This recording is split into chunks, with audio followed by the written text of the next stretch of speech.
자, 제가 이제 오늘 여호수아를 할 거거든요. 자, 그러면 하나님께서 가나안 땅으로 이스라엘 백성들을 데리고 들어가시는 거죠. 들어가시는데 아까 말씀드린 대로 왜 데리고 들어가시냐? 하나님께서 자기의 나라를 이루시고 싶어 하셨어요. 그러니까 영토는 가나안 땅, 백성은 그 이스라엘 백성들, 법은 레위 법을 가지고 나라를 세우시기를 원하셨어요. 자, 그래서 가나안 땅 원래 그 아브라함과 이삭과 야곱에게 약속하셨던 땅으로 인도해 드리시는 거예요. 이해가 되시죠? 창세기 13장으로 한번 들어가 보겠습니다. 창세기 15장을 펴보세요. 창세기 25장이요? 창세기 15장.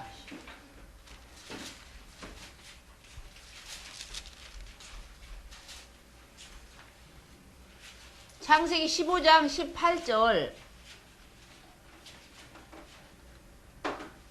하나님께서 아브라함과 언약을 세우시는 거예요. 창세기 15장 18절 한번 읽어보세요. 그 자손들은 아니, 창세기 15장 18절. 그날에 여호와께서 아브라함과 더불어 언약을 세워 이르시되 내가 이 땅을 애굽 강에서부터 그 큰 강 유브라데까지 내 자손에게 주노니. 네. 이 그 가나안 땅을 이스라엘 그러니까 아브라함의 후손들에게 주겠다고 지금 약속하시는 거잖아요. 15장 18절. 그러니까 아브라함에게 지금 약속하시기를 이 가나안 땅 일경을 너희 후손들에게 주겠다고 약속하시는 거잖아요. 예, 그 다음에 창세기 26장 2절 한번 읽어주세요.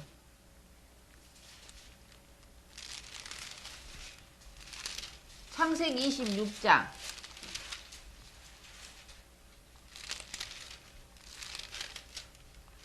여호와께서 이삭에게 나타나 이르시되 애굽으로 내려가지 말고 내가 내게 지시한 땅에 거주하라. 그러면 더 읽어요? 2절. 그렇죠, 당연히. 예. 네. 이 땅에 거류하면 내가 너와 함께 있어 내게 복을 주고 내가 이 모든 땅을 너와 네 자손에게 주리라. 내가 내 아버지 아브라함에게 맹세한 것을 이루어 내 자손을 하늘의 별과 같이 번성하게 하며 이 모든 땅을 내 자손에게 주리니 네 자손으로 말미암아 선한 만민이 복을 받으리라. 네, 이삭에게 하나님께서 애굽으로 내려가지 말라 그러죠. 이 땅을 너와 내 자손에게 주겠다고 약속하시는 거잖아요. 예. 그 다음에 28장 한번 읽어보세요. 28장 10절. 야곱이 브엘세바에서 떠나 하란으로 향하여 가더니 한 곳에 이르러는 해가 진지라. 크게 읽으세요. 거기서 유숙하려고 그곳에 한 돌을 가져다가 베개를 삼고 거기 누워 자더니 꿈에 본즉 사닥다리가 땅에서 있는데 그 꼭대기가 하늘에 닿았고 또 본즉 하나님의 사자들이 그 위에서 오르락내리락 하고 또 본즉 여호와께서 그 위에 서서 이르시되 나는 여호와니 너의 조부 아브라함의 하나님이요 이삭의 하나님이라. 네가 누워있는 땅 내가 너와 내 자손에게 주리니 네 자손이 땅에 티끌같이 되어 네가 서쪽에서 동쪽과 북쪽에서 남쪽으로 퍼져갈지며 땅의 모든 족속들이 너와 내 자손으로 말미암아 복을 받으리라. 아멘. 지금 이거 누구에게 약속하시는 거예요? 야곱에게. 그렇죠. 이게 보니까 지금 하나님께서 아까 아브라함에게 또 그 아들 이삭에게 또 그 아들 야곱에게 이렇게 약속하시잖아요. 그래서 하나님께서 이스라엘 백성들을 애굽에 가서 430년 가 있으면서 살이 포동포동 찌게 하고 백성이 그래도 200만은 되어야 나라를 만들 수 있잖아. 애굽에 내려갈 때는 한 70여 명밖에 안 됐죠. 예. 한 200명 정도 되니까 나라를 만들 수 있으니까 그들을 데리고 나와서 가나안 땅으로 인도에 가는 거예요. 근데 가나안 땅 인도에 가기 전에 시내산에서 법을 주시는 거죠. 유대인들의 법은 달라요. 레위기가 유대인들의 법이에요. 그러니까 그 사람들은 세계 만방에 흩어져서 이 레위기 법을 지켜요. 지금도. 그래서 먹는 거 이런 거 굉장히 가려서 먹잖아. 그래 지금 유대인들은 세계 최강의 민족이에요. 지금 우리가 1년에 한 60억씩 외국으로 자본이 나가요. 외국인 자본 비율이 국민은행이다 이런 게 한 80%예요. 그 자본이 다 유대인 자본이에요. 그 이익금을 다 우리는 한 1년에 60조씩 내고 있는 거예요. 이 나라를 흔들고 있는 종족이 유대인들이에요. 유대인들은 지금도 레위기를 철저히 지켜요. 음식도 철저히 지켜요. 제가 나중에 레위기를 공부할 기회가 된다면 레위기 11장을 열심히 배워야 돼요. 무엇을 먹어야 되는지. 우리가 너무나 아무거나 먹기 때문에 신자나 불신자나 건강이 다 무너져 내려서 교인이나 교인 아닌 사람이나 질병이 똑같이 걸려요. 먹는 걸 전혀 가리지 않기 때문에. 근데 유대인들, 안식교인들, 몰몬교인들은 음식을 철저히 가려 먹어요. 그래서 그 사람들은 굉장히 지혜가 있어요. 우리 기독교인들은 다시 새롭게 태어나야 돼. 성경을 다시 배워가지고. 왜? 아무거나 먹잖아요. 아무거나 먹어가지고 건강이 막 다 무너져 내리고 있어요. 불신자나 신자나 교회 가면 암 환자가 너무 많은 것이죠, 사실은. 먹는 데서 그렇게 되는 것이죠. 예. 자, 그래서 이 여호수아가 가나안 땅을 들어가게 되는 것은 하나님의 약속 때문에. 예. 그래서 여호수아서를 여기 보면 여호수아서를 어떤 학자는 6경에 포함시켜요. 예, 창출 레미신 하면 5경이잖아. 6경 하나님께서 약속하신 땅으로 이스라엘 백성을 이끌고 들어가시니까 약속이 성취되었죠. 성취의 책이라고도 해요. 여호수아서를 성취의 책. 무엇이 성취됐죠? 하나님의 말씀이 성취되었기 때문에 성취의 책이다. 이렇게 말한단 말이에요. 근데 여호수아는 사실은 그게 어렵지 않아요. 그냥 읽어보면 돼요. 자, 우리가 이제 여기 앉아서 하니까 너무 편하네. 모세가 죽고 여호수아서 1장 1절을 한번 읽어보시자고요. 320쪽, 318쪽.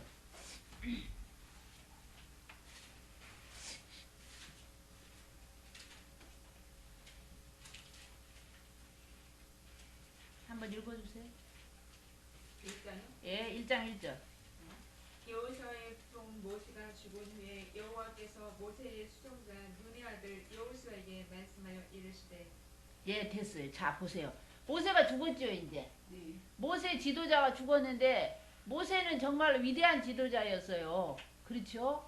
그런데 여호수아가 이제 모세의 바톤을 이어서 지도자가 됐어요. 자, 그런데 모세는 누구한테 배우지 않았어요. 여호수아는 모세의 비서예요. 모세의 그 수종자예요. 그러니까 따라다니면서 40년 동안에 그 애환과 고난과 이런 것을 공부했겠죠. 그러니까 조금 달라, 여호수아는. 그래서 이제 여호수아가 군대 이제 모세의 뒤를 이어서 이제 지도자로 취임을 하는 거예요. 취임을 하고서 이제 요단강을 건너가는 거예요. 지도책도 꼭 공부를 해야 되는데. 이렇게 생각이 들어요.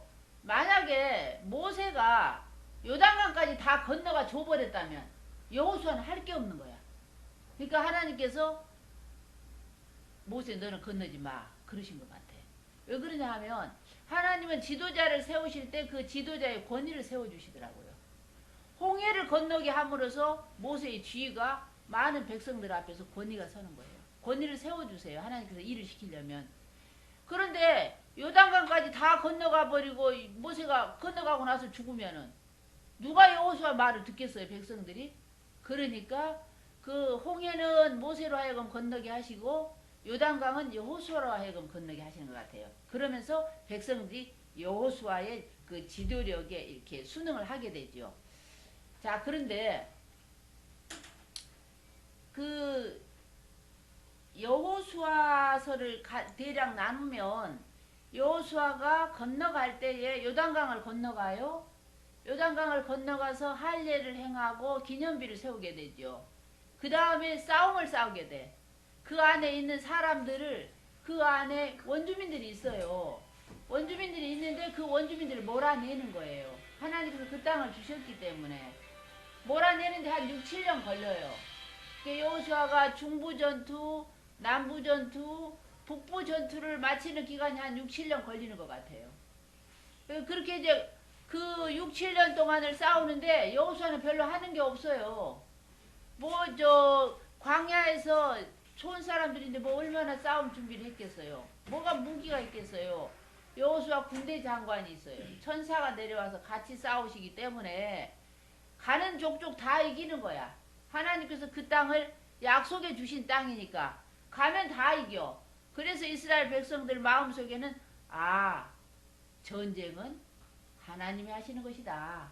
전쟁은 여호와가 하시는 것이다 라는 믿음이 생긴 거예요. 가는 데마다 다 이기니까.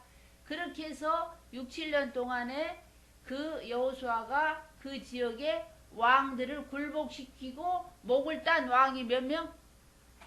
31명. 31명을 6, 7년 동안에 다 목을 딴 거예요. 그 지역에. 근데 이제 초신자들은 왜 하나님께서 거기 있는 사람들을 이렇게 칼로 죽이냐 뭐 이런 얘기 하는데 달라요. 그게 거기 있는 사람들의 죄악이 꽉 찬 거예요. 근데 그 죄악이 성적으로 가득 찬 거예요. 400년 전부터 하나님께서 별르셨어요. 아브라함에게 아모리인의 죄악이 아직 관영하지 않으니까 너희는 애굽에 가서 살을 통통 찧어가지고 인구가 불어야 돼. 이 아모리인 그 가나안 땅을 차지하고 있는 가나안의 아들 이름이 아모리예요. 그 사람들의 죄악이 가득 차게 되면 그들을 몰아내고 너희가 그 땅을 차지하게 된다는 거예요. 그래서 몰아내는 거예요. 몰아내고 나서 이제 땅을 분배하게 돼요. 예. 제비 뽑아가지고 분배하게 돼요. 그런데 그 제비 뽑아 분배하는 땅이 하나도 재미가 없어요. 왜냐면 우리 땅이 하나도 없으니까. 그 이스라엘 사람들은 재밌대요. 왜냐면 그 지파별로 아 우리는 어디 땅 하면서 지파별로 땅을 이렇게 제비 뽑아가지고 차지하게 되잖아요. 그거 하고 나서는 여호수아가 고별사가 나오는 거야. 여호수아가 죽는 거예요 이제. 그러니까 여호수아는 굉장히 간단해요. 그러니까 한 110살까지 산 것 같아요. 여호수아가. 근데 여호수아서를 읽다 보면 강하고 담대하라. 이런 말이 많이 나오죠. 왜 그럴까요? 그냥 쭉쭉 읽지 마시고 왜 그럴까? 앉으니까 참 편하네. 자 여기 볼까요? 여호수아 1장 6절 한번 읽어보세요. 쭉 9절까지. 마음을 강하게 하라. 담대하라. 예, 너는 이 백성으로 내가 그 조상에게 맹세하여 쭉쭉 읽으세요. 주리라 한 땅을 얻게 하리라. 오직 너는 마음을 강하게 하고 극히 담대히 하여 나의 종 모세가 내게 명한 율법을 다 지켜 행하고 좌로나 우로나 치우치지 말라. 그리하면 어디로 가든지 형통하리니 이 율법책을 내 입에서 떠나지 말게 하며 주야로 그것을 묵상하여 그 가운데 기록한 대로 다 지켜 행하라. 그리하면 내 길이 평탄하게 될 것이다. 내가 형통하리라. 내가 내게 명한 것이 아니냐. 마음을 강하게 하고 담대히 하라. 두려워 말며 놀라지 말라. 내가 어디로 가든지 네 하나님의 여호와가 너와 함께 하느니라 하시니라. 아멘. 자 여호수아서를 보면은 강하고 담대하라는 말이 많이 나와요. 왜 그럴까 한번 생각해 보셨어요? 모세가 얼마나 위대한 지도자입니까? 그런데 모세 밑에서 맨날 심부름이나 하고 하던 사람이 지도자가 됐어요. 그래 얼마나 자신이 없겠어요. 예. 그러니까 너무너무 잘난 목사님들 밑에 부목사로 들어가 후계자가 되면 너무 자신이 없어. 다 교인들이 원래 그 목사님만 막 졸졸 따라다니잖아요. 이게 후임으로 들어간 목사님은 힘이 없잖아. 그런 것처럼 여호수아가 자신이 없는 거예요. 그러니까 하나님께서 강하고 담대하라. 내가 너와 함께 함이니라. 계속 용기를 빵빵빵 밀어주면서 백성들도 막 그렇게 용기를 주는 거예요. 그런데 저 하나 여쭤볼게. 이 두려워하는 거, 겁이 많은 거, 약해지는 거, 왜 약해질까요? 이게 성경에 다 나오거든. 그래서 제가 여쭤보는 거야. 이게 이제 사람이 병들고 약하잖아요. 그 병이 먼저 올까요? 약한 게 먼저 올까요? 약한 게 먼저 오죠. 약하면 면역력이 약해져서 병이 오잖아요. 근데 그 약해지는 이유가 성경에 다 있거든요. 환경적인 그런 것도 있어요. 그런데 약해지는 원인은요, 죄를 지었을 때 약해져요. 예. 죄를 지었을 때. 사람이나 하나님에게 죄를 지었을 때 약해져요. 왜냐하면, 죄는요, 뒤에 쫓아오는 사람이 없어도 도망가. 의인은 사자같이 담대하다 그러잖아요. 자, 그러니까, 여기에 보겠습니다.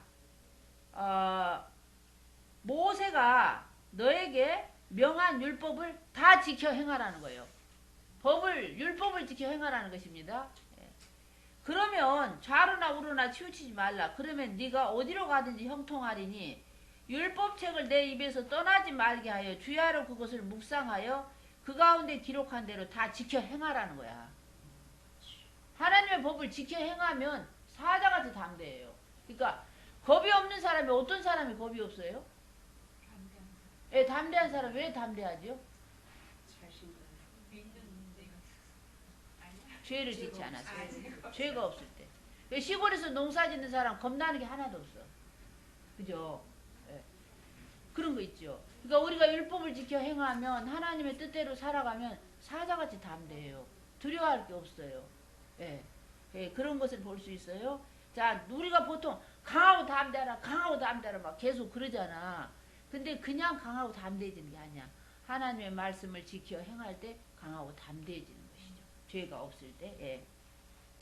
이런 얘기를 드리고 싶고, 자, 그 다음에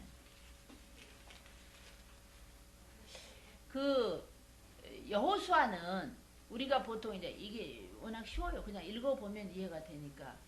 여호수아를 볼 때 모세가 했던 그 실수를 반복하지 않은 걸 볼 수 있어요.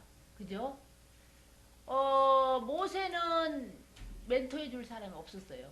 근데 여호수아는 모세를 보고 배운 게 있어요. 그래서 40년 전에 모세가 그 12명의 정탐꾼을 가나안 땅에 보냈어요. 정탐하러.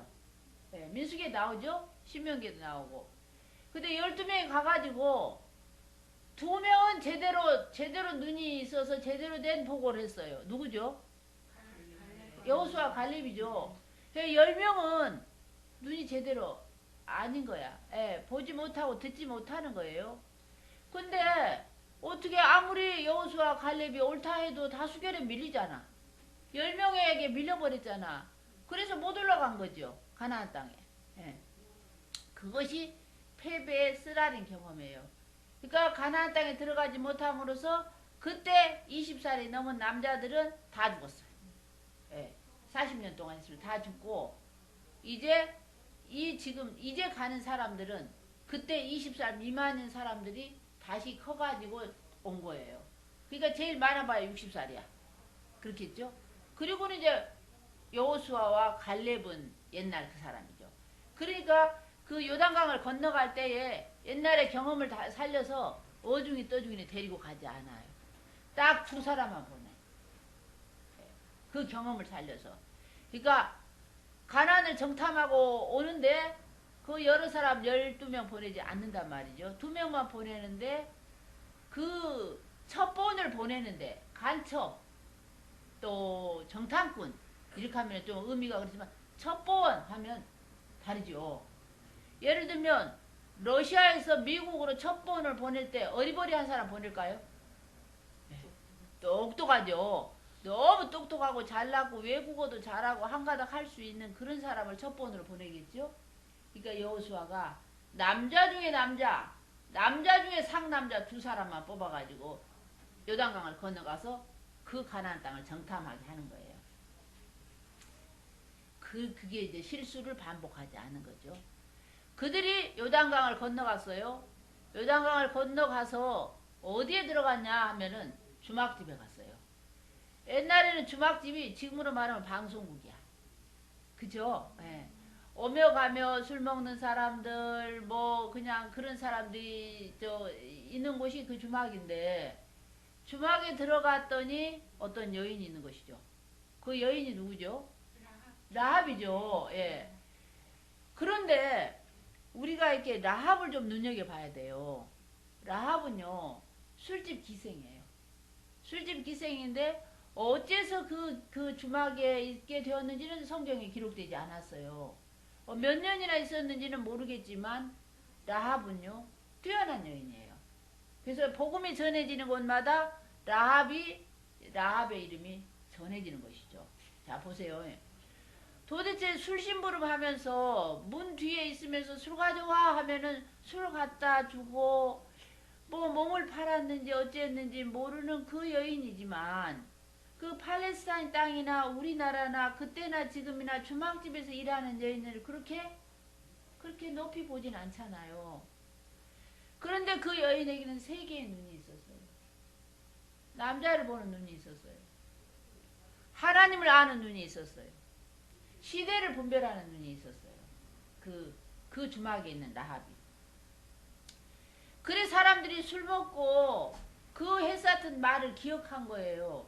40년 전부터 어떤 이상한 민족이 아니 홍해를 건너고 그 애굽의 군사들을 홍해에다 묻어버리고 또 아말렉과 싸움에서 이기고 미디안과 싸움에서 이기고 하늘에서 무슨 비같이 만나가 내려서 먹고 또 낮에는 구름기둥 밤에는 불기둥으로 이렇게 인도를 받아가지고 오면서 요단강 건너편에 바산왕 옥을 때려 부시고 무지무지 강한 민족이거든요.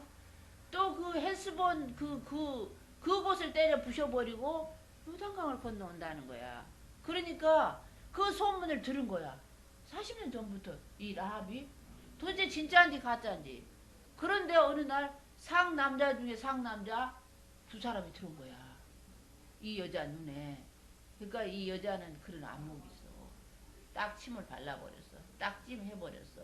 그 중에 한 남자를. 그 주막에 들어왔는데 벌써 여리고 왕에게 보고가 들어갔어요. 그 어떤 수상한 사람이 여리고에 들어왔다 해가지고 요즘으로 말하면 국정원에서 당장 이 주막에 조사가 나왔어. 요즘 검찰이지. 왔는데 이 라합이 너무 지혜가 있어요.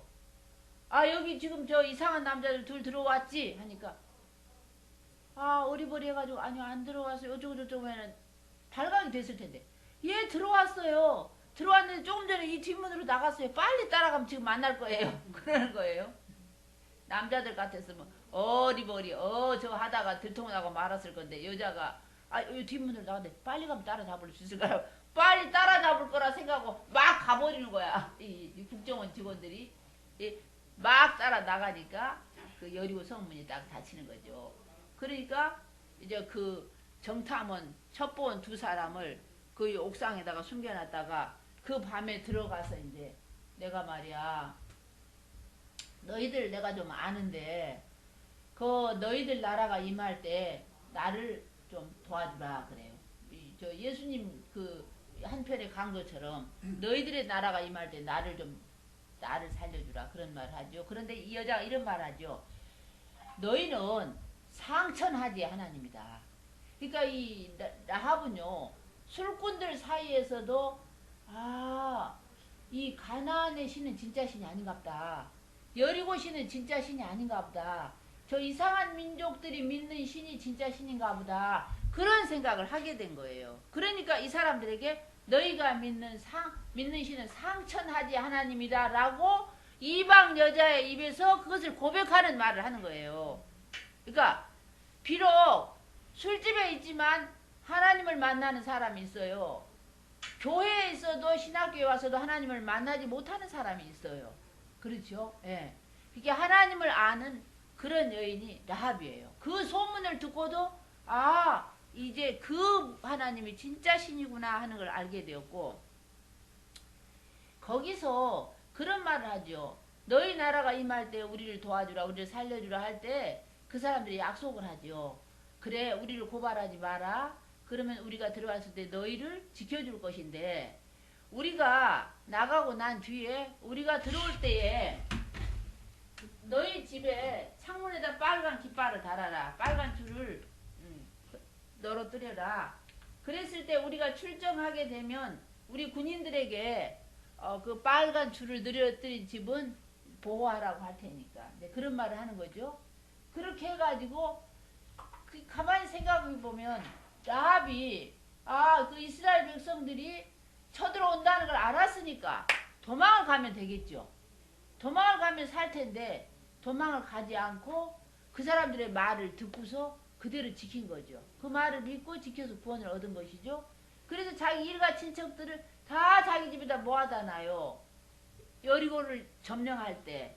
그리고서 전쟁이 끝났을 때 다 끄집어내지요. 그래서 살려두게 되죠. 그런데 성경에는 자세한 기록이 없지만 그 중에 첩보원 중에 한 사람이 살몬이에요. 예, 살몬과 라합이 결혼을 한 거예요. 그래서 살몬과 라합이 결혼을 해서 그 아들이 보아스예요. 예.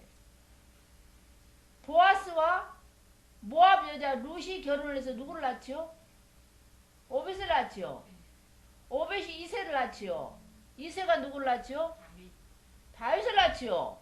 다윗 후손으로 예수님이 오시죠. 라합이 그냥 자기만 살겠다고 도망가 버렸으면 예수님의 족보에 오를 수 있을까요? 못 오르죠. 너무나 위대한 여인이에요. 라합이요. 예. 그래서 남자 중에 상남자 살몬을 남편으로 맞이하게 된 거예요. 예. 그 다음에 이 여자는 시대를 분별하는 눈이 있었어요. 그러니까 보통 우리가 생각하면 가나안 땅 사람이잖아. 라합은 여리고 사람이잖아요. 그러면 저 사람들은 들어오면 저것들은 이상한 나라의 사람이잖아. 당연히 여리고 사람, 가나안 사람 편을 들어야 되겠죠. 근데 시대가 달라진 걸 안 거예요. 예, 시대를 분별할 수 있는 눈이 있었던 거예요. 라합은.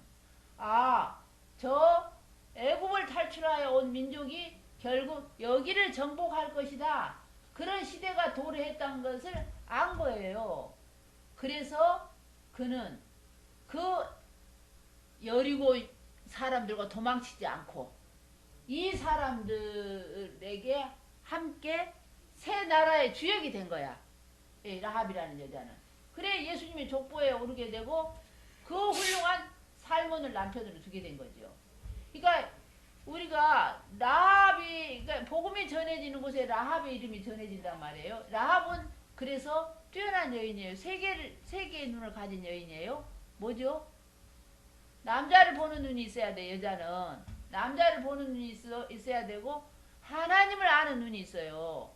세 번째는 시대를 분별하는 눈이 있어요. 예, 우리가 지금도 시대를 분별하는 눈이 있어야 돼. 예, 시대가 지금 달라지고 있어. 다르게 도래하고 있어. 근데 자꾸 옛날 것을 고집하고 하는 것도 한번 생각을 해봐야 되겠더라고요. 듣는 마음, 보는 눈, 깨닫는 마음, 듣는 귀, 보는 눈, 깨닫는 마음이 있으면 어디에 가거나 우리의 운명이 열려요. 라합과 같이요. 예, 이런 걸 볼 수 있고요.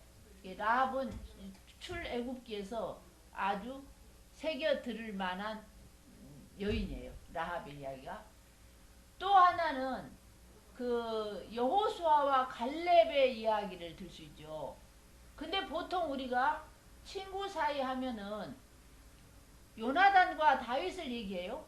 근데 성경을 성실하게 보지 않아서 그래요. 요나단과 다윗은 우정을 나눌 만한 시간이 없었어요.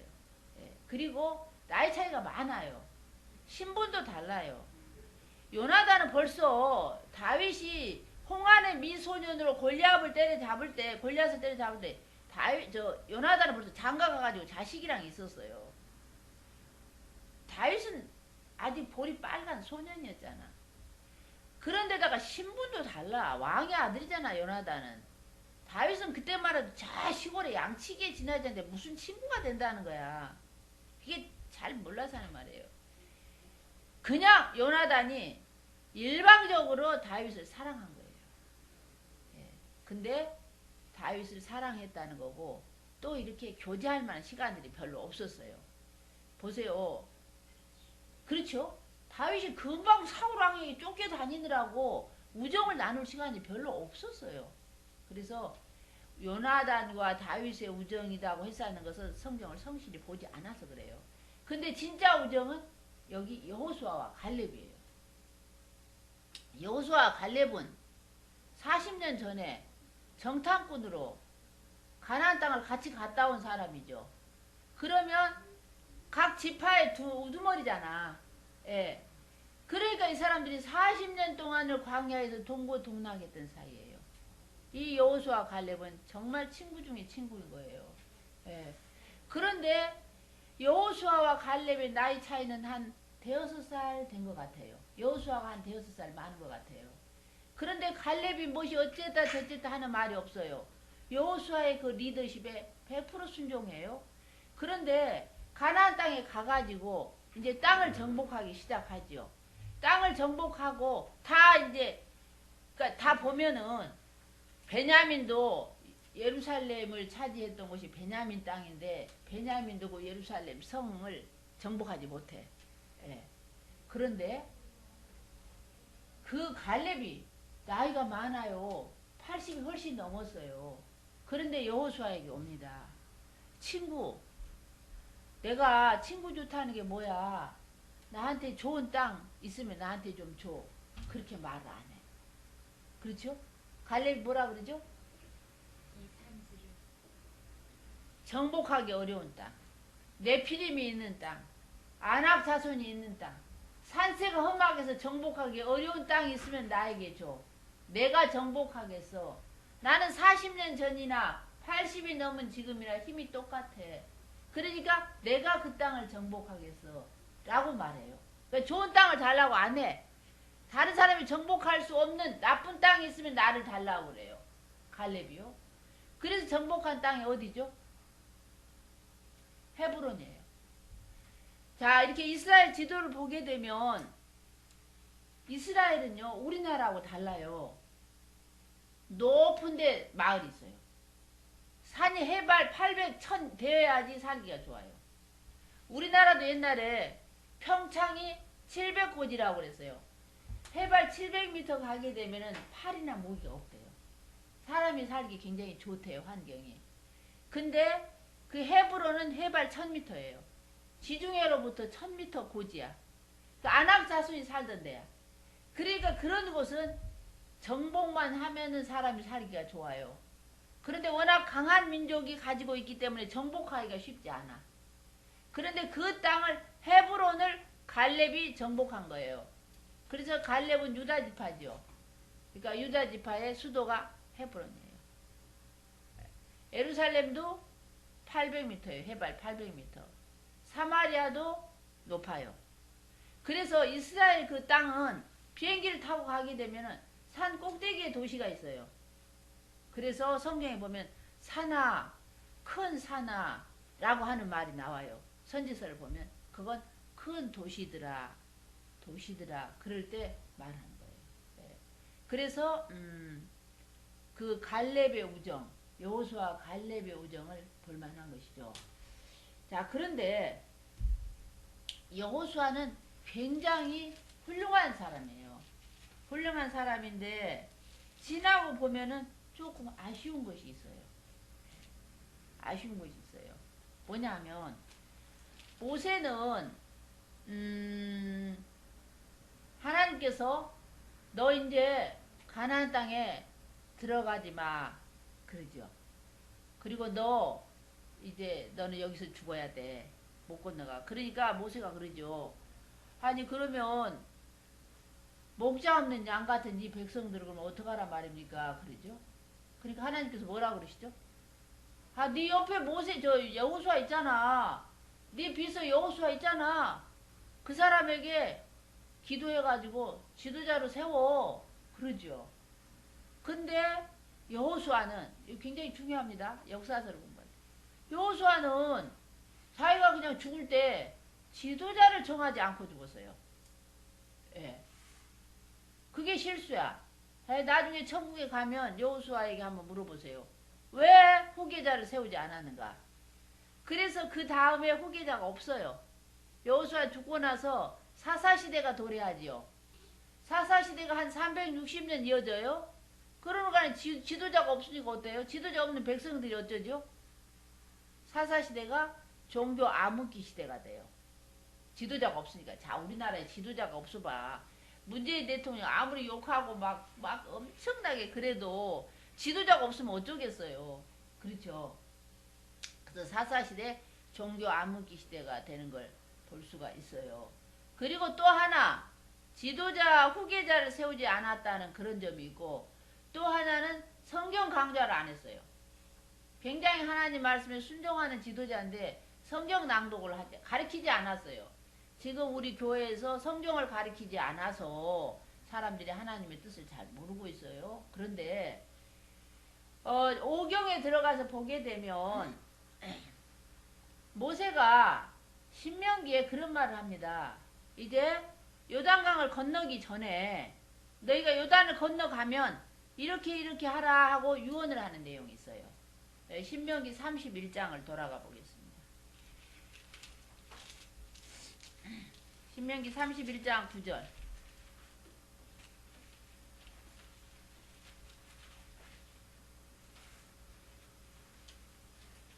신명기 31장 9절 한번 읽어주세요. 사모님 한번 읽어보세요. 신명기 31장 9절. 이거 갖다 드릴까? 이거.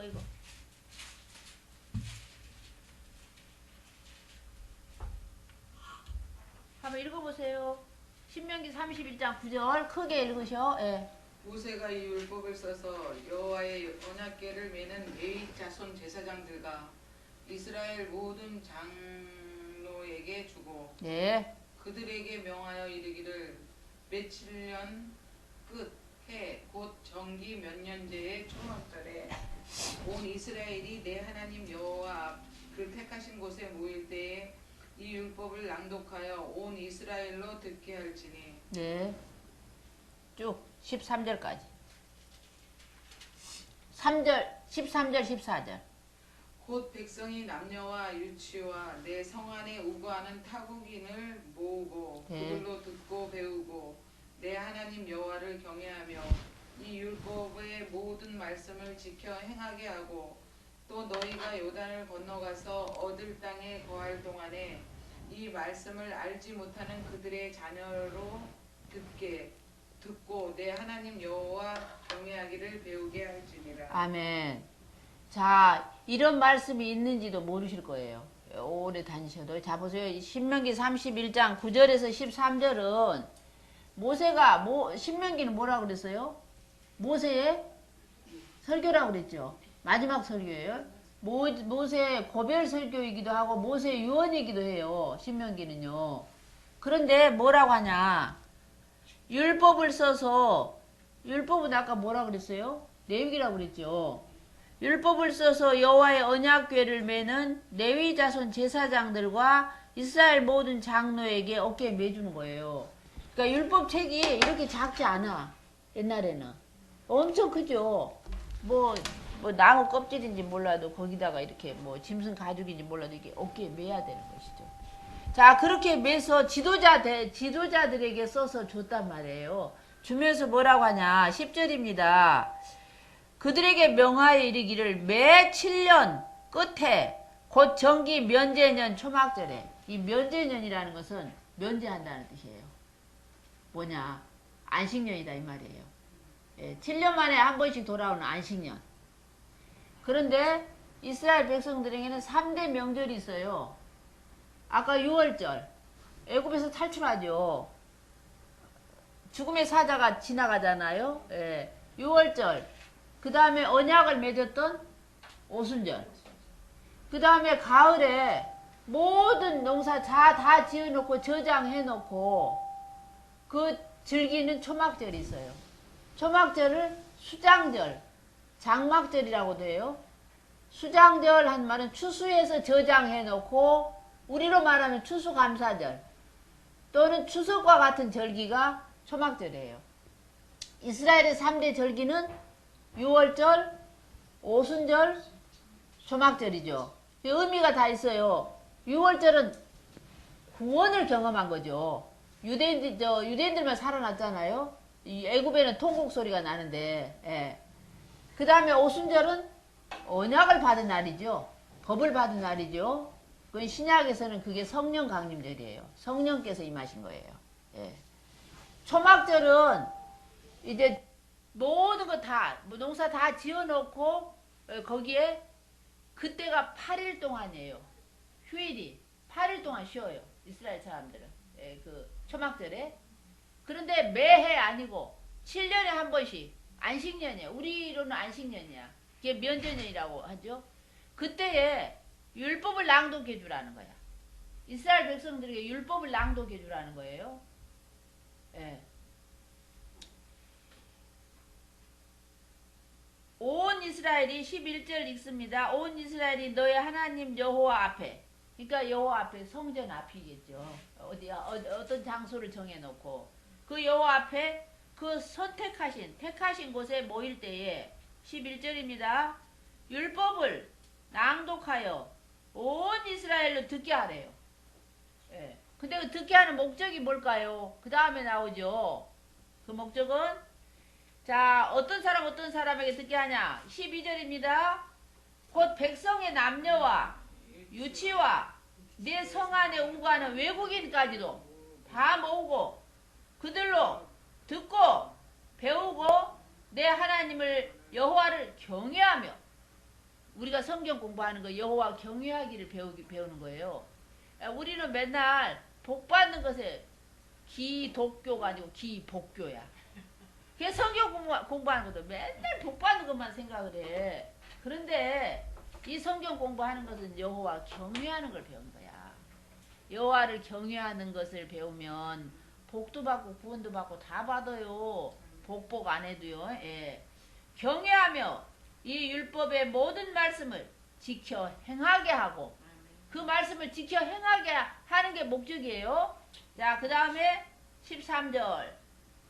너희가 요단강을 건너가서 얻을 그 땅에 거할 동안에 이 말씀을 알지 못하는 그들의 자녀들, 대대손손, 낳을 아이들, 그 후손들에게도 듣고 내 하나님 여호와 경외하기를 배우게 할지니라. 율법을 공부하는 목적은 하나님을 경외하는 것을 배우게 하라는 것입니다. 이게 모세의 유언 중에 유언이에요. 자, 율법을 행할 때는 복을 받는단 말입니다. 아까 복을 받아서 욥시 잠자나 욥기 시편 잠언 전도서 아가서 이렇게 남겼잖아요. 자, 그런데 이스라엘 백성들의 이 구약의 역사가 몇 년이라고 그랬죠? 구약의 역사가 몇 년? 1000년. 예. 이 율법을 받고 나라가 망하여 끝날 때까지 말라기까지가 1000년이에요. 예. 1000년 동안에 그럼 이스라엘 사람들이 배웠을까요? 안 배웠을까요? 율법을 배웠을까요? 안 배웠을까요? 율법을 낭독했을까요? 안 했을까요? 안 했어요. 딱 한 번 했어요. 그러니까 율법을 모르는 거야. 그러니까 아는 것 같은데 이게 공부를 안 하니까 이스라엘 백성들이 모르니까 그렇게 우상숭배를 한 거예요. 우상숭배를 하니까 하나님께서 속에서 열불이 터져버리는 거야. 열불이 터져버리니까 지금 이 율법을 받은 게 BC 한 1446년쯤 돼요. 그런데 이스라엘 백성들이 나라가 망해가지고 지금 이라크 땅이에요. 바벨론으로 포로로 끌려가는 게 BC 586년이에요. 그러니까 한 800 몇 년이죠. 800여 년 만에 말씀이 없으니까 나라가 망해버리는 거예요. 그렇게 솔로몬 시대에 성전을 금으로 얼마나 화려하게 만들었죠. 솔로몬 성전 다 알잖아요. 그래도 그 이스라엘 백성들이 배도하니까 하나님의 말씀대로 살지 않으니까 380년 만에 솔로몬 성전이 불타버렸어요. 다 불타가지고 이라크로 끌려간 거예요. 그래가지고 이스라엘 백성들이 이라크에 끌려가서 너무너무 고생을 한 거예요. 거기 포로가 되어가서 유배되어서 끌려갔으니까 얼마나 말도 통하지 않지. 그 왕은 시드기야 왕은 열왕기 하에 나오는 시드기야 왕은 두 눈알이 다 뽑혔어요. 그 자식들도 왕 앞에서 다 죽여버렸어요. 눈알까지 뽑힌 그 왕을 느부갓네살 왕이 쇠사슬에 채워가지고 끌고 간 거예요. 이스라엘 나라가 망해버린 거예요. 열왕기 하에 보면 예레미야서가 그때 나온 거예요. 울면서 쓴 책이 예레미야서예요. 그래가지고 그 사람들이 그 바벨론에 살면서 너무 고생을 하면서 그때야 깨달아요. 무엇을 깨닫냐? 여기 자기 집에 있을 때는 하나님이 진짜 자기 아버지인지 몰랐어요. 근데 가서 보니까 하나님이 진짜 자기 하나님인 거야. 왜? 느부갓네살 신상을 세워놨는데 어땠어요? 그때 다니엘이 그 신사가 아무것도 아니잖아. 뿐만 아니라 그 끝날 때쯤에 다니엘이 어디 들어갔죠? 사자굴에 들어갔죠. 그래도 사자 안 맥혔잖아. 그런 걸 보면서 오히려 그 바벨론 왕들이 너희 하나님은 진짜다고 인정을 하는 거야. 이스라엘 사람들이 자기 하나님은 항상 별로로 생각을 하고, 이스라엘 역사를 보게 되면 다 우리나라 민족하고 똑같아. 이스라엘 백성들은 바벨론에 지게 되면 저 나라는 큰 나라니까 그 신이 큰가 보다 하고서 바벨론 신을 섬기려고 그래. 또 애굽에게 맨날 애굽에서 종살이를 하고 나왔기 때문에 애굽이라는 나라는 큰 나라니까 애굽 신이 큰가 보다 하고서 맨날 애굽에게 매달려가지고 의지해. 우리나라 똑같아. 우리도 미국 없으면 다 죽는 줄 알아. 예. 우리가 세계 경제 대국 10위권 안에 든다고 하면서도 미국 없으면 당장 죽는 줄 알아. 미국에 의지했다가 중국에 의지했다가 여기 의지했다가. 근데 이 성경을 보게 되면 아수르도 가지 마라, 애굽으로도 가지 마라, 위에 있는 하나님을 좀 쳐다봐라. 하나님께서 그래요, 예언자들에게. 그 이스라엘 백성은 우리가 너무 닮았어. 이스라엘은 저 극서쪽에 있고 우리나라 극동쪽에 있는데, 나라도 조그만 나라가 백성들의 성질도 비슷하게 닮았어. 막 조급하잖아. 그래서 바벨론에 가서 무지무지 고생을 하는 거예요. 그래서 이스라엘 백성들은요, 이 구약은 우리가 볼 때 모델이다 그러잖아. 모형이다 그러죠. 그림자다 그래요. 거울이다 그러잖아. 이스라엘 백성이 모델이 되어준 거예요, 우리에게. 그래서 저렇게 하면 하나님이 벌을 주는구나, 저렇게 했을 때 하나님께서 복을 주시는구나 하면서 우리가 배우는 거고, 그 언약에 비록 우리가 참여하지 않았지만 그래도 우리가 부모를 공경하고 하나님을 공경하고 그러면 하나님께서 우리에게 복 주시지 않아요? 11조 언약에, 그 10계명 언약에 우리가 참여하지 않았지만 그 언약을 우리가 지켰을 때 하나님께서 우리를 귀엽다 생각하시면서 복을 주시는 거예요. 우리는 신약에 참여한 사람들이죠. 자, 그래가지고 바벨론에 가서 70년, 예레미야에 보면 70년이 차면 돌아올 것이다, 그런 말이 있어요. 그런데 70년이 찼어. 70년이 차서 그 나라 바벨론이 망하게 되는 거야. 페르시아에 망하게 돼요. 페르시아 고레스에 의해서 망하게 돼요. 고레스에 대한 이야기는 이사야 45장에 나와요. 그렇죠?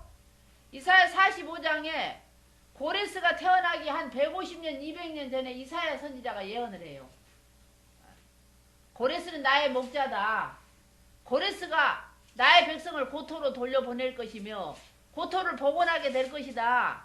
너는 나를 모르지만 나는 너의 이름까지 지었다 하면서 이사야 45장 읽어보세요. 44장 끝부분부터. 그러니까 바벨론에 가서 고생을 너무너무 많이 하면서 이스라엘 백성들이 하나 철저하게 깨달은 게 있어요. 어떤 거냐 하면 하나님만이 진짜 신이구나, 이방신은 아무것도 아니구나, 그거 하나 철저하게 깨닫고 돌아온 거예요. 그래서 그들이 돌아온 게 BC 539년쯤 되는데 그때부터 지금까지 유대인들은 우상 숭배를 하지 않아요. 절대로 우상은 아무것도 아니라는 그때 철저하게 깨닫고 와가지고. 자, 그런데 그때 거기에서 우리가 율법을 몰랐기 때문에 이렇게 벌을 받는구나 하고서 율법을 가르쳐야 되겠다 라고 마음을 먹고 자기 고국으로 귀환한 사람이 있어요. 그 사람이 누굴까요? 율법을 가르쳐야 되겠다. 우리 백성들이 이 하나님과 맺은 언약을 모르기 때문에 오늘 우리가 이렇게 내 마음대로 우리 뜻대로 살아가지고 이렇게 곤란을 받았다. 그래서 이제 고레스에 의해서 너희는 너희 나라로 돌아가라 그랬거든요. 그래서 내가 돌아가서 율법을 가르쳐야 되겠다 라고 마음 먹고 돌아온 사람이 누구예요? 누구예요? 에스라예요. 예. 에스라는 대학사예요. 제사장이에요. 그런데 그 에스라는 그 나라의 왕과 막역한 사이예요. 제가 이스라엘이 역사를 읽어보면서 부러운 것도 있어요. 그 지도자들이 너무너무 애국자들이에요. 거기에서 에스라 때에는요, 에스더의 아들이야, 왕이. 이렇게 말해야지 실감이 나. 페르시아의 초대 왕이 저거예요. 고레스예요. 세계사에는 퀴로스로 나와요. 귀로스에 의해서 유다에 있는 모든 백성들은 다 너희 고향으로 돌아가라. 그러면서 굉장히 전격적으로 지원을 해주는데 그 역할을 한 사람이 다니엘이에요. 예, 고레스에게. 예, 고레스 당신이 이렇게 제국의 황제가 된 것은 잘나서 그런 게 아니오. 우리 할아버지 이사야 할아버지가 당신 태어나기도 전에 150년 200년 전에 당신의 이름까지 딱 지명해가지고 이렇게 예언을 했었어.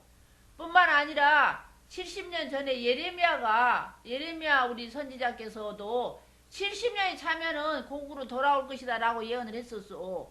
그 말을 듣고 고레스가 세상에 나는 알지 못했는데 그 너희 신이 내 이름까지 지목했단 말이야. 그러면서 돈 이런 거 많이 주면서 올라가서 너희 나라를 건설하라고 하는 거예요. 이거 이해가 되시죠? 예. 자, 그런데 1차 포로가 돌아왔어요. BC 한 539년쯤에 고레스 칙령이 나고 537년이나 이때쯤 돌아와서 이제 성전을 지어요. 성전을 짓는데 잘 안 지어져. 왜냐하면 반대하는 사람이 많아. 그래가지고 성전을 완성하는데 20년이 걸려. 그래서 그 이름을 스룹바벨 성전이라고 그래요. 첫 번째 성전은 솔로몬 성전은 불타 없어졌고 스룹바벨 성전이 지어졌는데 아주 초라해. 그때 성전 지을 때 나온 선지자가 학개와 스가랴예요.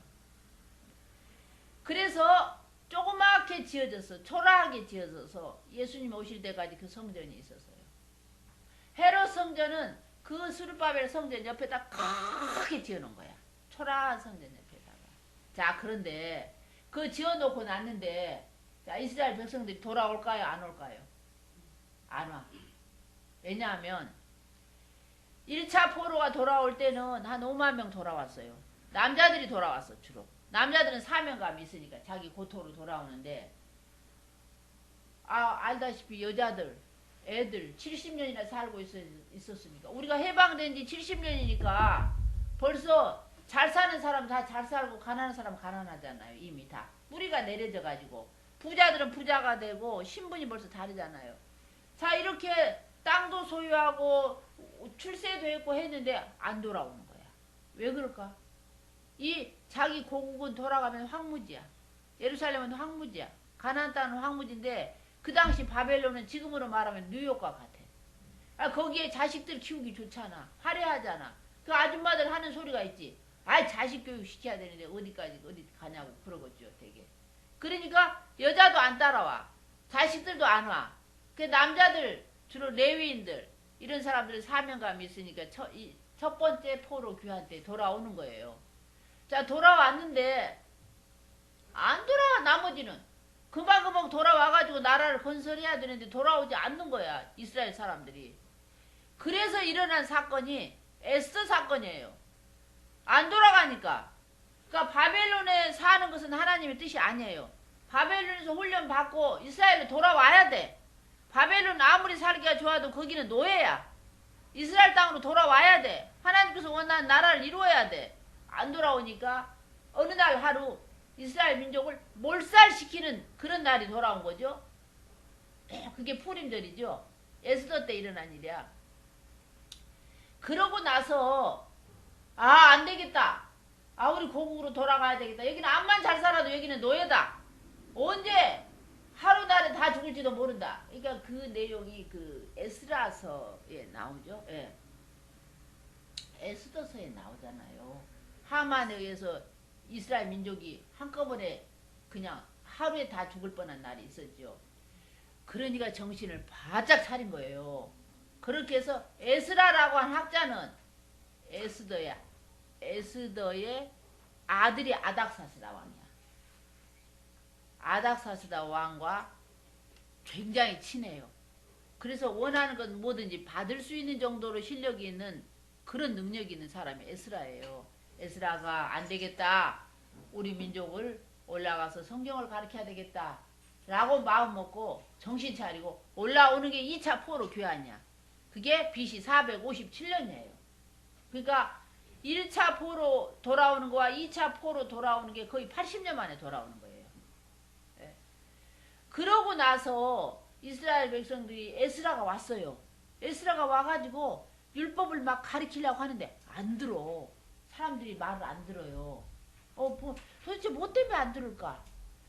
가만히 보니까 남자들이 이방인 여자들과 결혼한 거예요.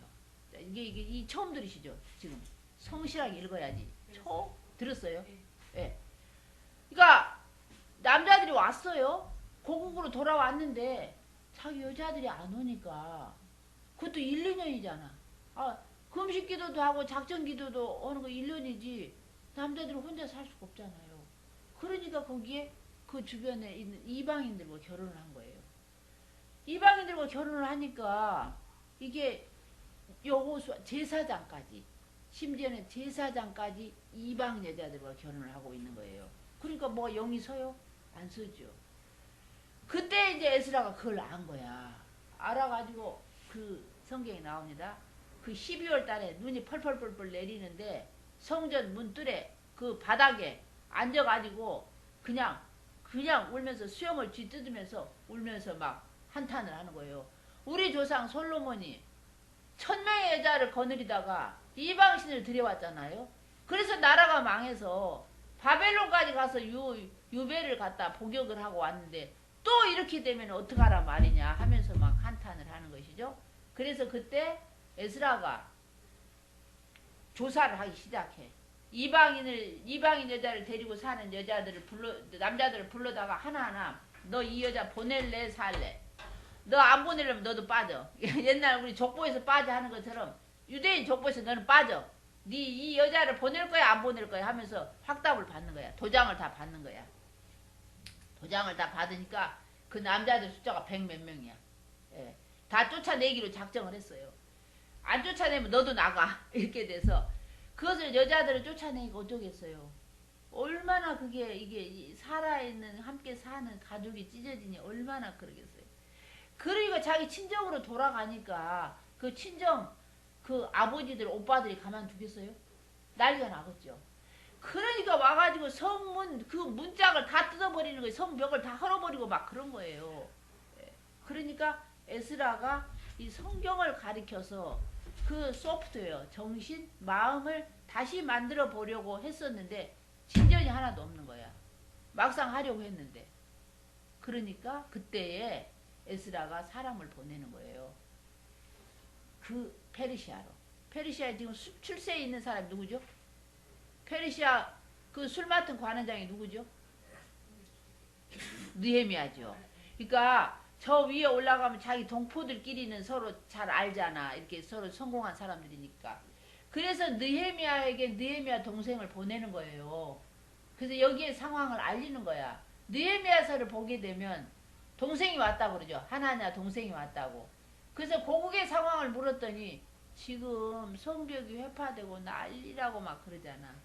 그러니까 느헤미야는 그 페르시아에서 난 사람이에요. 거기서 태어난 사람이 아니야. 에스라도 거기서 태어난 사람이에요. 그런데 그렇게 울면서 기도하죠. 느헤미야가. 그러면서 자기 왕에게 나 고국에 돌아가게 해달라고 그러잖아요. 예. 그런데 몇 년요? 12년. 12년 허락을 받아가지고 돌아와요. 총독의 권한을 가지고. 이스라엘을 다스릴 수 있는 총독의 권한을 가지고 12년이나 휴가를 받아 돌아오는 거예요. 그래서 그 느헤미야가 왔어요. 느헤미야가 돈이 많아. 자기 돈을 막 쓰잖아요. 느헤미야가 왔어요. 그리고 에스라가 있어요. 그러니까 함께 힘을 모아가지고 성벽 이런 거 부스러진 것을 다 이렇게 보수를 하면서 하드웨어가 이제 완성됐으니까 소프트웨어를 해야죠. 그때 성경 강좌를 한 번 하는 거예요. 성경 강좌를 그때 처음으로 한 번 하는 거예요. 1000년 만에. 한 번 했더니 이스라엘 사람들이 막 울고 막 울면서 막 난리가 난 거예요. 그러면서 그 사람들이 다시 우리가 이렇게 서약을 하는 거야. 다시는 언약을 배반하지 않고 하나님의 뜻대로 살겠다고 하면서 그 서약을 하는 내용. 그리 가보겠습니다. 느헤미야 8장 9절로 가보세요. 느헤미야 8장 9절.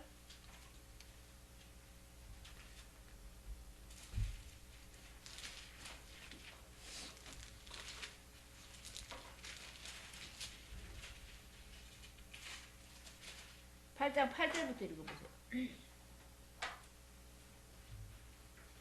하나님의 율법서를 낭독하고 그 뜻을 해석하여 백성이 되고 낭독하는 것은 다 깨닫게 하니 백성이 율법의 말씀을 듣고 다 우는지라. 총독 느헤미야와 쭉 읽으세요. 제사장 겸 학사 에스라와 백성을 가르치는 레위 사람들이 모든 백성에게 이르기를 오늘은 너희 하나님 여호와의 성일이니 슬퍼하지 말고 울지 말라 하고. 네, 어때요? 이날 이렇게 성경을 읽었어요. 그랬더니 온 백성들이 울면서 너무 즐거워하는 거예요. 이 뒤에 가면 막 서약하고 그런 내용도 나오는데요. 에스라 7장 10절 한번 읽어보세요. 느헤미야 바로 뒤에 에스라, 바로 앞에 에스라.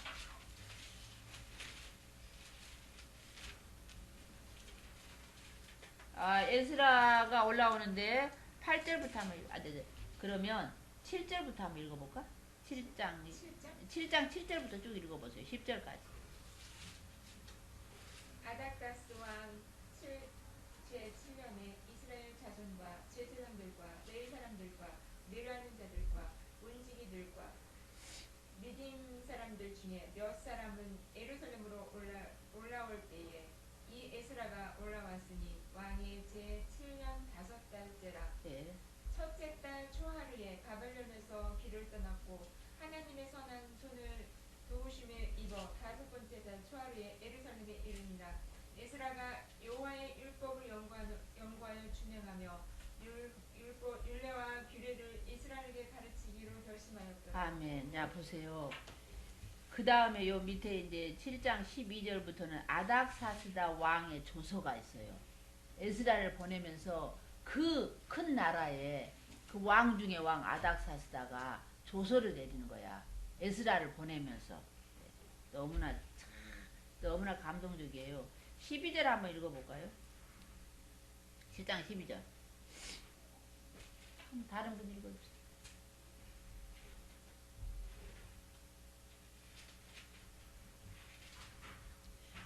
모든 왕이 왕 아닥사스는 하늘의 하나님의 율법을 완전한 학자 겸 제사장 에스라에게 조서를 내리노니 우리나라에 있는 에스라 이스라엘 백성과 그들 제사장들과 레위 사람들 중에 예루살렘으로 올라갈 뜻이 있는 자는 누구든지 너와 함께 갈지어다. 너는 내 손에 있는 내 하나님의 율법을 따라 유다와 예루살렘의 형편을 살피기 위하여 왕과 7 자문관을 보냄을 받았으니. 네, 쭉쭉 하면서 저기 26절까지가 그 아닥사다 왕의 조서예요. 그러니까 이 조서를 보내주면서 그 에스라를 보내는 거예요. 그리고 느헤미야도 그 왕의 허락을 받아서 자기 본국으로 돌아오는 거예요. 예. 자, 그래도 자 이제 구약을 말라기까지 거의 다 맞춰버리네 지금. 자, 그래도 이제 아까 말씀드린 대로 그 1000년 동안에 성경 낭독, 율법 낭독을 한 번밖에 안 했어요. 한 번 할 때는 그렇게 백성들이 막 울었어요. 그런데 그 에스라도 죽고 느헤미야도 죽고 그러니까 말라기 때쯤에 이르렀을 때는 벌써 귀환한 지 150년 되니까 또 사람들이 타락을 한 거예요. 그래서 그 타락했을 때 내용이 그 시대의 내용이 말라기서예요. 그래서 사람들이 제사 드리는 것도 번패스럽게 생각하고 귀찮게 생각하고 이제 그랬던 것이죠. 그래서 이스라엘 백성들이 하나님께 거역함으로써 사실은 그 복음이 이방인에게로 오게 된 거예요. 예. 그러니까 그 말라기 2장 한번 읽어볼까요? 오늘 다 해보네. 말라기 2장 한번 읽어보세요.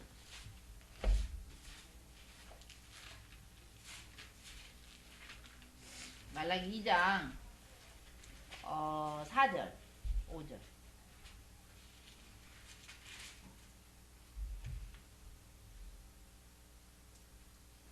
읽어보세요.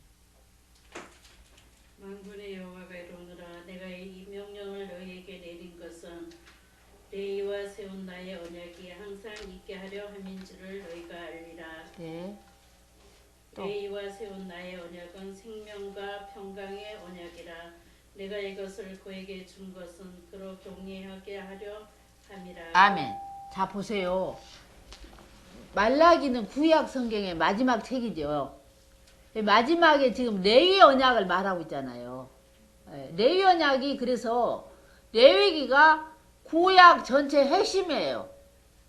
오경 가운데 레위기는 중심이야.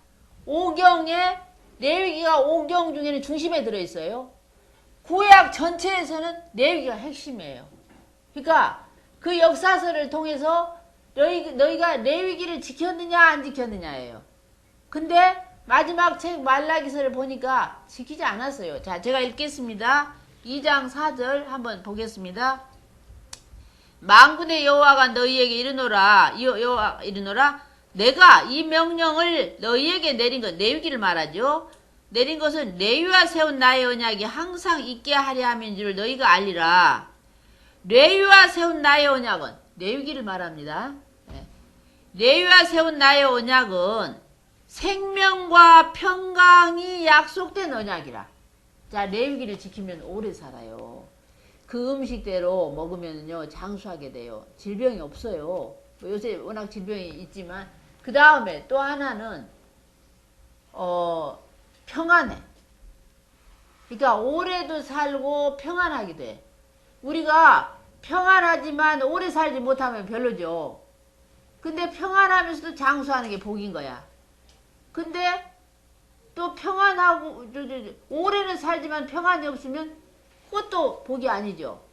예, 그런데 이 장수와 평강이 약속된 레위 언약을 너희가 파했다는 내용이 나와요. 그래서 너희에게 이 언약을 줬는데 너희가 이 언약을 파했다는 거예요. 자, 8절 한번 읽어보세요. 너희는 옳은 길에서 떠나 많은 사람을 율법에 거스르게 하는도다. 나 만군의 여호와가 이르노니 너희가 레위 언약을 깨뜨렸느니라. 네, 너희가 레위 언약을 율법을 깨뜨렸어요. 네, 그래서 너희가 내 도를 지키지 아니하고 율법을 행할 때에 사람에게 편벽되게 행하였으므로 치우치게 행하였으므로 나도 너희로 모든 백성 앞에 멸시와 천대를 당하게 하였느니라 하시니라. 자, 이렇게 하면서 이 뒤에 보면 내가 어느 날 3장에 보면 그러죠. 내가 어느 날 아까 말씀드린 대로 뭐 엘리야를 보내겠다 그러면서 확 문 닫고 나가버리시는 거예요. 그러면서 400년 동안 하나님이 이스라엘 백성들 사이에 임하지 않으시는 거죠. 400년이 지나서 세례 요한이 오면서 예수님이 오시죠. 그렇지만 유대인들이 볼 때는 예수님이 선지자예요. 우리 기독교에서는 예수님이 메시아죠. 근데 유대인들은 아직도 예수를 구세주로 인정하지 않아요. 마지막 선지자죠. 그러나 예수님이 오셨을 때 유대인들이 어땠어요? 유대인들이 받아들이지 않았죠. 예수님을 인정하지 않았죠. 오히려 못 박아 죽여버렸죠. 그래서 바울이 그렇게 말하죠. 내가 원래 유대인 너희에게 복음을 전하여야 하는 것이 우선이나 너희가 이것을 거절함으로 내가 이방인에게로 향하노라 그러잖아. 예. 그래서 첫 번째 예수님만 해도 유대인들 향하여 전도하러 오셨어요. 그렇죠? 근데 예수님이 십자가에 못 박아 죽으셨어요. 유대인들에 의해서 죽으셨어요. 그러면서 복음이 이방인에게로 향하게 된 거죠. 사도행전에. 그래서 베드로가 예수님의 제자 베드로가 요바에서 배가 고픈데 누워있을 때 이 보자기가 내려오잖아요. 그 보자기가 음식이 아니죠. 이방인이죠. 짐승이다 이런 건 이방이냐. 이 유대인들은요. 자기 유대인이 아닌 건 다 가축으로 생각을 해요. 지금도 유대인들은 그런 게 있어요. 예. 그러니까 유대인 그 사마리아 유대인들을 인간으로 인정을 안 해요. 그러면 왜 이방인을 만들었냐? 유대인들이 생각할 때는 자기들만 선민의식이 있어. 하나님이 자기들의 하나님이라고만 생각을 해. 그래서 이방인들을 왜 만들었냐? 지옥에 때릴까 말려고 만들었다고 그렇게 생각을 해요. 유대인들은. 지금도 그래요. 그래서 유대인들은요, 지금 전쟁을 하면 그 팔레스타인 사람들이 임신한 여자가 막 칼로 그 배를 찔러버리든지 말든지 전혀 죄의식이 없어요. 유대인들은요. 저것들은 마땅히 죽어야 될 거야. 뱀도 잡아 죽어야 되고 이방인도 잡아 죽여야 된다. 그렇게 생각을 해요. 유대인들은. 지금도 그렇게 우리가 막 이스라엘 막 전도하러 간다고 하지만 이방인들 별로 그렇게 좋게 생각 안 하지요. 예. 그래서 그때 처음으로 베드로에 의해서 그 가이사랴에 살고 있는 코넬리우스, 그 로마의 중대장이죠. 그 사람에게 복음이 전파되는 거죠. 그때 처음으로 베드로가 깜짝 놀란 거야. 와, 유대인의 하나님인 줄 알았더니 이방인에게도 하나님께서 성령을 내려주시는구나 하면서 베드로가 깜짝 놀라고 함께 간 사람들도 깜짝 놀라죠. 이게 첫 번째 사건이야. 이방인에게 복음이 전파되는 첫 번째 사건이야. 근데 성경을 성실히 읽어보면 이만큼의 빈틈이 없어요. 그러고 나서 앞으로 이제 조금 있으면 바울이 이방인들에게 전도할 건데, 바울이 먼저 전도를 했으면 말썽이 생겨요. 바울은 예수님의 제자가 아니잖아. 예수님의 사도가 아니잖아요. 베드로는 예수님의 사도잖아요. 제자잖아요. 그러니까 베드로가 먼저 이방인들에게 문을 열어놓고 그 다음에 바울이 이방인 전도를 하는 거예요. 그래서 그러한 연유로 인하여 이방인에게 복음이 전파되어서 지금 우리에게 그게 온 건데, 원래 그 유대인들에게 복음을 줄 때, 법을 줄 때 하나님께서 법을 주신 목적이 있어요. 출애굽기 19장 5, 6절이에요. 오늘 굉장히 긴데 출애굽기 19장 5, 6절 말씀 읽어보세요. 출애굽기 19장 5, 6절입니다.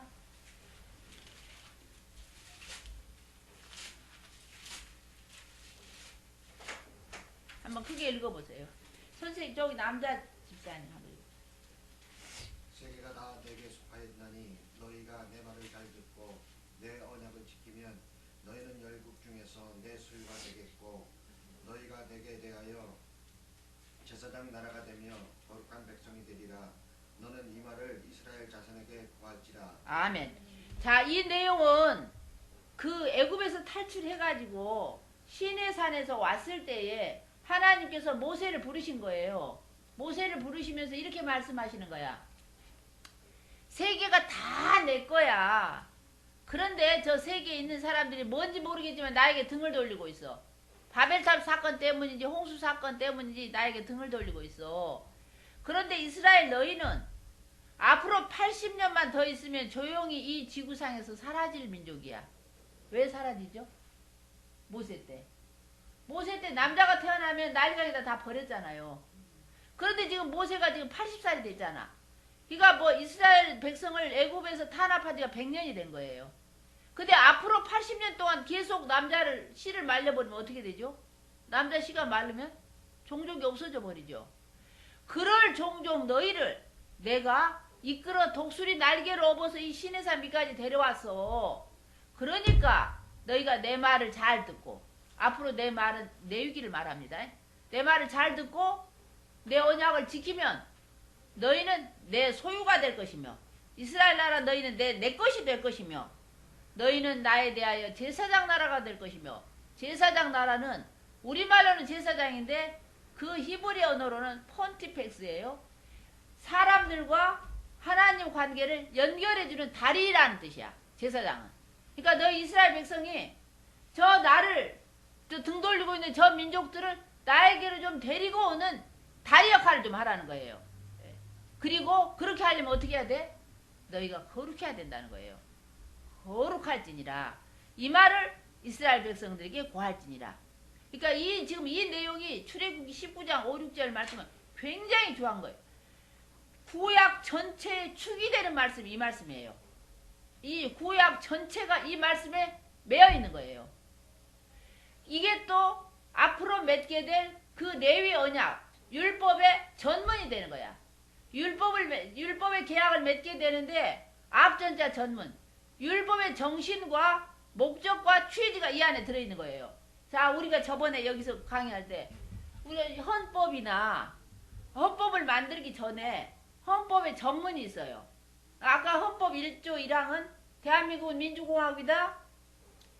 1조 2항이가 모든 권력은 국민으로부터 나온다 하면서 쭉쭉 내려가는데, 그 헌법의 전문, 이 헌법의 정신과 목적과 취지를 기록해 놓은 게 전문이야. 앞전자 전문. 거기에는 이런 말이 있어. 대한민국은, 대한국민은 3.1운동과 4.19 이념을 계승하고 어쩌고 저쩌고 하면서 모두 각 사람에게 기회를 평등하게 주고 뭐 어쩌고 저쩌고 하면서 몇 년 매들 이 법을 제정한다라고 전문이 있어요. 바로 지금 이 성경에 레위기가 법이라고 그랬죠. 레위 언약을 맺게 되는 그 취지와 목적과 정신이 이 출애굽기 19장 5, 6절 말씀이에요. 율법의 전문이에요. 이 내용이. 이걸 가지고 요새 얼마 전에 그 영국에 가서 박사학위 논문을 받은 사람이 있어요. 이 내용이 굉장히 제가 한번 잠깐 풀어서 설명을 하고 마쳐야 되겠네요. 자, 세계가 다 내게 속하였다. 근데 너희가 내 말을 잘 듣고 출애굽기 19장 5절입니다. 너희 다 내 말을 잘 듣고 내 언약을 지키면 레위기 언약을 지키면 너희는 여러 나라 중에서 내 소유가 될 것이며 너희는 내게 대하여 제사장 나라가 되며 거룩한 백성이 되리라.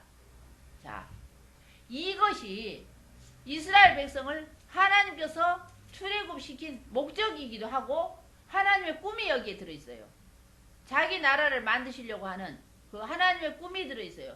하나님의 꿈꾸기가 이 안에 들어있어요. 그리고 이 내용은 이스라엘 민족적 사명이에요. 이스라엘의 민족적 사명인 것이죠. 전체 요절이기도 하고 구약 성경에 축이 되는 말씀이 이 말씀이에요. 예. 그 제사장 나라가 된다 하는 말은 고상하게 표현했을 때 제사장 나라가 된다 이런 뜻이고 우리말로는 쓰임받는다는 뜻이에요. 하나님 앞에 쓰임받는다는 그런 뜻이 되는 것입니다. 자, 그러니까 출애굽 시킨 목적이 바로 이거예요. 예. 언약을 맺기 위해서 출애굽 시켰어요. 그래서 이스라엘 민족을 하나님의 백성으로 만들기 위한 것이죠. 자, 그런데 아까 말라기에서 말씀드렸죠. 너희가 이 언약을 파했느니라 그랬죠. 근데 우리는 아까 지금 구약의 현장이 출애굽기 24장으로 가보겠습니다. 이 내용을 가지고 계약식을 하는 거예요. 부동산에 가면 계약서 쓰고 나서 도장 찍죠. 그 내용이 여기에 있습니다. 자, 24장 3절서부터 8절까지 읽어주세요. 선생님 읽어주세요. 네. 모세가 와서 여호와의 모든 말씀과 모든 율례를 백성에게 구하매 그들이 한 소리로 응답하여 가로되 여호와의 명하신 모든 말씀을 우리가 준행하리이다. 쭉쭉. 예. 모세가 여호와의 모든 말씀을 기록하고 이른 아침에 일어나 산 아래 단을 쌓고 이스라엘 12지파대로 열 기둥을 세우고 이스라엘 자손의 청년들을 보내어 번제와 서로 화목제를 여호와께 드리게 하고 모세가 피를 취하여 반은 여러 양푼에 담고 반은 단에 뿌리고 언약서를 가져 백성에게 낭독하여 들림에 그들이 가로되 여호와의 모든 말씀을 우리가 준행하리이다. 모세가 그 피를 취하여 백성에게 뿌려 가로되 이는 여호와께서 이 모든 말씀에 대하여 너희와 세우신 언약의 피니라. 아멘. 이게 구약이에요. 구약의 현장이 여기입니다. 자, 그러니까 이 레위 받은 그 말씀을 백성들에게 읽어주는 거예요. 읽어주니까 좋다고 그래. 좋다고. 우리가 그렇게 그대로 계약을 하겠다고. 그러니까 소를 잡아가지고 소를 반으로 쫙 쪼개서 소를 잡아서 피를 절반씩 나누어서 절반은 제단에 뿌리고 절반은 이스라엘 백성들에게 뿌리는 거예요. 그러니까 우리가 계약서 쓰고 난 뒤에 이게 계약서를 이렇게 딱 마주보게 해가지고 가운데다 인주로 도장을 꾹꾹 찌르죠. 그런 거예요. 그런 효과인 거예요. 그러니까 절반은 제단에 하나님께 뿌리고 절반은 이스라엘 백성들에게 뿌리는 거예요. 그러니까 구약의 현장이 이거야. 예. 근데 그 계약의 내용은 레위기인 거예요. 계약서 안의 내용은. 이것이 언약이야. 근데 구약은 뭐죠? 그러니까 무슨 피로 세운 언약이에요? 짐승의 피로 세운 언약이죠. 예. 그런데 이 짐승의 피로 세운 이 언약을 이스라엘 백성들이 잘 지키지 않았어요. 자, 신약 현장으로 가보겠습니다. 누가복음 22장 20절.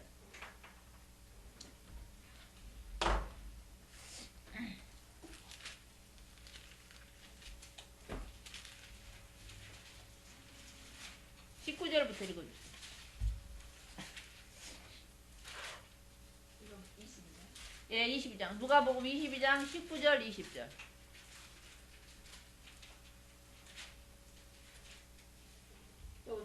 가져 감사 기도하시고 떼어 그들에게 주심에 이르시되 이것은 너희를 위하여 주는 내 몸이라. 너희가 이를 행하여 나를 기념하라 하시고 저녁 먹은 후에 잔도 그와 같이 하여 이르시되 이 잔은 내 피로 세우는 새 언약이니 곧 너희를 위하여 붓는 것이라. 아멘. 자, 예수님이 이제 예수님이 오셨는데 예수님을 어린 양이라고 이렇게 표현하죠. 예, 그건 구약에 어린 양을 잡아서 이렇게 피에 문설주를 바르고 했던 건데 그 어린 양은 모형이에요. 구약의 어린 양은 모형이에요. 신약의 예수님의 실상인 거예요. 예수님이 구약의 어린 양을 잡아서 제사를 드렸던 그 제사가 예수님이 오셔가지고 예수님이 죽으신 거예요. 제물이 되어가지고. 실상이 이루어진 거예요. 그러니까 이제 다시는 우리가 지금 짐승을 잡아서 제사 드리지 않는 거죠. 예수님이 제물이 되어서 죽으셨기 때문에 실상이 이루어졌기 때문에 제가 늘 말했죠. 구약은 그림자다. 모형이다. 우리에게 보여주는 것이다. 신약은 실상이에요. 그래서 지금 예수님이 이제 금요일날 돌아가실 거예요. 돌아가실 건데 목요일이에요. 지금 이날이. 목요일. 근데 예수님은 어떻게 잡아가지고 그 피를 마실 수 없잖아. 그 살을 먹을 수 없잖아. 그러니까 그 기념하는 거예요. 이건 내 피라고 생각해라. 이건 내 몸이라고 생각해라 하면서 떡과 포도주를 주는 거예요. 이렇게 해서 신약이 이루어진 거예요.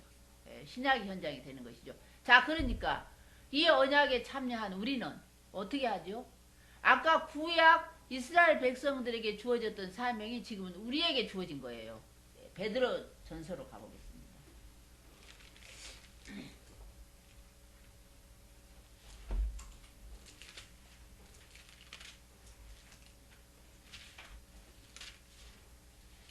베드로전서 2장 9절.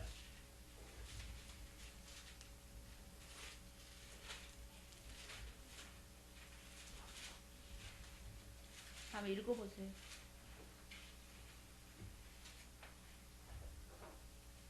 이장 9절요? 예, 2장 9절. 그러나 너희는 오직 너희는 맞아요. 제 성경이죠. 아, 그러네요. 예. 그러나 너희는 택하신 족속이여 왕같은 제사장들이여 거룩한 나라여 그의 소유가 된 백성이니 이는 너희를 어두운 데서 불러내어 그의 귀한 빛에 들어가게 하신 이의 아름다운 덕을 선포하게 하려 하심이라. 자, 잠깐만요. 아멘. 아까 구약 백성들, 이스라엘 백성들이 이와 같은 얘기했죠. 너희가 내 말을 잘 듣고 내 언약을 지키면 너는 내 소유가 될 것이며 제사장 나라가 될 것이며 거룩한 백성이 되리라. 이제 그 사명이 우리에게로 온 거예요. 그렇죠? 예. 이제 너희가 택하신 족속이요 왕같은 제사장들이요 거룩한 나라요 그의 소유가 된 백성이니 너희를 왜 이렇게 소유된 백성으로 거룩한 나라요 왕같은 제사장으로 삼은 이유가 뭔지 알아? 지금 그렇게 묻는 것이죠. 그 이유는 너희를 어두운 가운데서 우상이나 숭배하고 샤머니즘에 쩔어있는 너희를 불러내어서 그분의 기이한 빛에 들어가게 하신 자의 아름다운 덕을, 그분의 덕을 선교하게 하려고, 전도하게 하려고 너희를 선택했다 이 말이에요. 그러니까 지금은 신약시대죠. 우리의 사명이 바로 이런 거죠. 몇 가지만.